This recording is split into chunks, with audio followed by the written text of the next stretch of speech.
Bonjour à tous les Ivoiriens, bonjour à tous les habitants de la Côte d'Ivoire, bonjour en particulier à tous les Africains. Alors, chers Africains, chers Ivoiriens, nous devons savoir que les Africains sont les personnes les plus courageuses et les plus travailleurs du monde. Les Africains sont ceux qui ont subi toutes sortes de violences sur cette terre. L'esclavage. Et Dieu merci, Dieu nous a envoyé des personnes qui sont venues abolir l'esclavage, tels que Nelson Mandela, Nana Félix-Houphouët-Boigny, qui était le premier président de la Côte d'Ivoire. Et avant la mort de Nana Félix-Houphouët-Boigny, Nana Félix-Houphouët-Boigny a posé un acte. Lorsque Nana Félix-Houphouët-Boigny a refusé la création du FPI, Gbagbo Laurent est allé s'installer en exil. Nana Félix-Houphouët-Boigny se sentait gêné, dérangé. Il a envoyé plusieurs personnes aller demander à Gbagbo Laurent de rentrer en Côte d'Ivoire. Gbagbo Laurent a refusé. Malgré que Gbagbo Laurent a dit des paroles blessantes à Félix Houphouët-Boigny, Félix Houphouët-Boigny s'est déplacé en personne pour aller chercher Gbagbo Laurent et le ramène en Côte d'Ivoire et l'autorise à créer son parti qui est le FPI. Je vous pose la question, chers membres du RHDP, vous qui dites que vous êtes les fils de Nana Félix-Houphouët-Boigny, pourquoi Nana Félix-Houphouët-Boigny a posé cet acte-là? Nana Félix-Houphouët-Boigny était un sage. C'est un sage. C'est Dieu qui mettait les paroles dans sa bouche.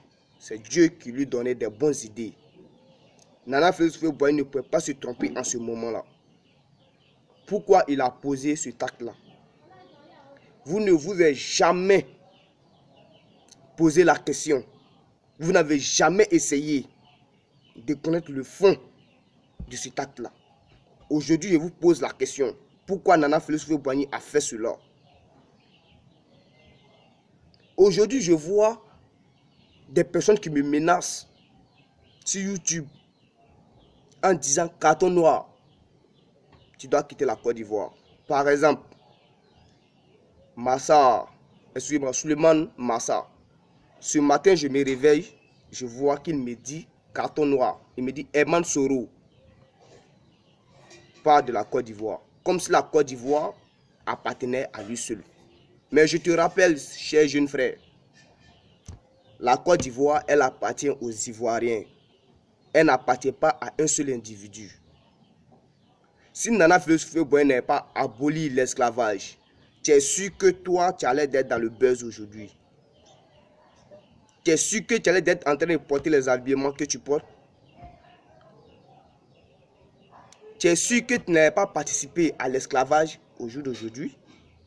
Tu allais participer à l'esclavage et tu allais te plaindre de cela, mais tu n'allais pas pouvoir parler. Donc, si tu veux que je me taise, il faut venir me tuer. Si tu veux que je me taise, il faut demander à Alassane Ouattara de quitter la Côte d'Ivoire. Et en conclusion, il n'a qu'à laisser l'Afrique, n'a qu'à s'installer chez les Blancs là-bas. Parce que depuis que Alassane Ouattara est venu en Afrique, est venu en Côte d'Ivoire, comme président de Côte d'Ivoire, les Africains ne font que rencontrer des problèmes. Les Africains ne vivent plus dans la tranquillité. Il met sa bouche là où il ne devrait pas être. Il fait quoi au Zimbabwe?